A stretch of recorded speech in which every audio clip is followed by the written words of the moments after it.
मृत्यु के बाद ऐसी आत्मा भूत क्यों बन जाती है? मित्रों, ये तो सभी जानते ही है कि मृत्यु तो एक दिन सभी को आनी है। हर मनुष्य के जीवन में एक दिन वो पल आता ही है जब वो धरती लोक को अलविदा कह देता है और फिर उसके जीवन का एक नया अध्याय शुरू होता है। मित्रों, ये एक अकाट्य सत्य है जिसे कोई नहीं बदल सकता। मृत्यु के बाद आत्मा का जन्म अलग अलग योनियों में होता है। ऐसे में क्या आप ये जानते हैं कि मृत्यु के बाद ऐसी आत्मा कैसे भूत बन जाती है? अगर नहीं तो आइए जानते हैं। मित्रों, गरुड़ पुराण के अनुसार हर व्यक्ति की मृत्यु के बाद फिर से जन्म होता ही है और ये सारा सिलसिला तब तक चलता है जब तक व्यक्ति को मोक्ष की प्राप्ति नया हो जाए। मित्रों, श्रीमद्भगवद गीता में भगवान श्री कृष्ण ने कहा है कि जिस तरह मनुष्य अपने पुराने वस्त्र बदलकर नए वस्त्र धारण करता है, ठीक उसी प्रकार आत्मा पुराने शरीर से निकलकर नया शरीर धारण करती है। मित्रों, आपको बात दें कि आत्मा के 3 प्रकार होती है: जीव आत्मा, प्रेतात्मा और सूक्ष्मात्मा। आत्मा इंसान के शरीर में हमेशा रहती है। जब आत्मा भौतिक व्यक्ति के शरीर में प्रवेश करती है तब जीवात्मा होती है। जैसे ही उसका प्रवेश कामना से भरे, इच्छाओं और वासनाओं से भरे शरीर में होता है, वो प्रेतात्मा बन जाती है।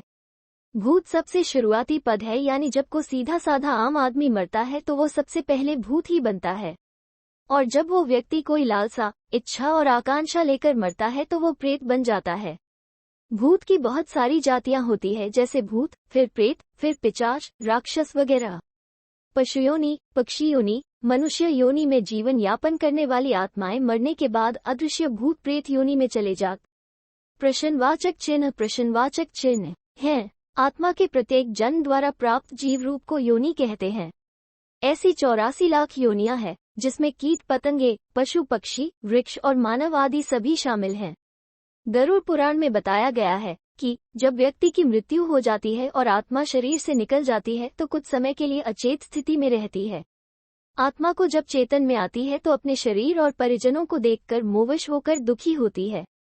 वो अपने परिजनों से बात करना चाहती है और फिर से अपने शरीर में वापस जाना चाहती है, लेकिन फिर से शरीर में प्रवेश नहीं हो पाता है।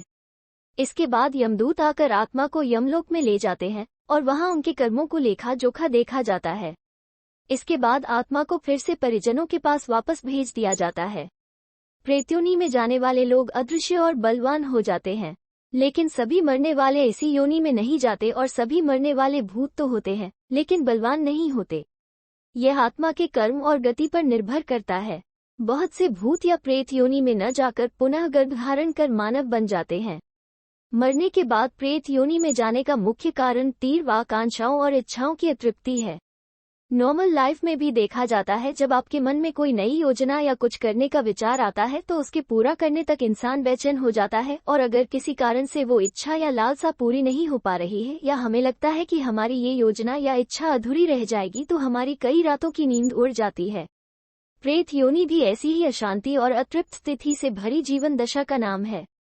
जो व्यक्ति भूखा प्यासा मरता है, संभोग सुख से वंचित रहकर मरता है, गुस्सा, लोभ, वासना आदि लेकर मरता है, वो निश्चित तौर पर भूत बनकर भटकता रहता है। जो इंसान एक्सीडेंट में आत्महत्या करके या जिसकी हत्या की गई हो, ऐसे लोग भी भूत बनकर भटकते रहते हैं। ये भूत प्रेत हमेशा भटकते रहते हैं। इन्हें शांति नहीं मिलती है। इन्हें खाने और पीने की बहुत इच्छा और लालसा रहती है, लेकिन इन्हें तृप्ति नहीं मिल पाती है। ये किसी घर में या जंगलों में भटकते रहते हैं और मुक्ति दिलाने वाली की खोज करते रहते हैं। आत्मा को भोगना पड़ता है कर्मों का फल। कठोपनिषद से लेकर गरुड़ पुराण में बताया जाता है कि मृत्यु के पश्चात सबसे पहले हर मनुष्य प्रेत योनि में जाता है। इस योनि में परिजनों द्वारा पिंडदान को खाते हैं और दिए गए जल को ही पीते हैं। फिर 13 दिन तक क्रियाकर्म से जुड़े अंतिम संस्कार के बाद आत्मा को अंगुष्ठ मात्र यानी अंगूठे के समान जितना बड़ा सूक्ष्म शरीर प्राप्त होता है।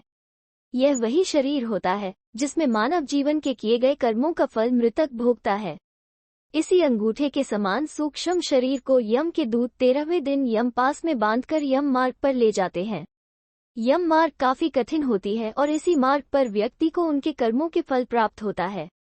आत्मा 12 महीने में 16 नगरों और कई नरकों को पार करके यमलोक में पहुंचती है। सभी जीव जाते हैं प्रेत योनि में। गरुड़ पुराण के अनुसार मृत्यु के बाद सभी जीव पहले प्रेत योनि में आते हैं और प्रेत योनि में ही दिए गए अन्न जल का ग्रहण करके अपने अंगुष्ठ मात्र के सूक्ष्म शरीर को प्राप्त करते हैं। मृत्यु के 13वें दिन जब यमदूत आत्मा को लेकर जाते हैं, तब जो सूक्ष्म शरीर तैयार होता है उसी को यम मार्ग में लेकर जाते हैं। मृत्यु से पहले जो व्यक्ति का शरीर था, उसी तरह सूक्ष्म शरीर तैयार होता है और वही हर जगह जाता है। कर्मों का फल भोगने के बाद जीवात्मा को नया शरीर प्राप्त होता है। ऐसी आत्मा जाती है विष्णु लोक, गरुड़ पुराण में बताया गया है। जो लोग पुण्यात्मा होते हैं, केवल उन्हीं लोगों को विष्णु भगवान के दूत विष्णु लोक में लेकर जाते हैं। ऐसी आत्माओं को प्रेत योनि में जाना नहीं पड़ता। बाकी सभी आत्माओं को प्रेत योनि से गुजरना पड़ता है। वही कुछ आत्माएं अपने कर्मों से पुण्य अर्जित करके देवलोक एवं पितृलोक में स्थान प्राप्त करते हैं। यहाँ अपने योग्य शरीर मिलने तक ऐसी आत्माएं निवास करती हैं। शास्त्रों में बताया गया है कि चंद्रमा के ऊपर एक अन्य लोक है जो पितरलोक कहलाता है।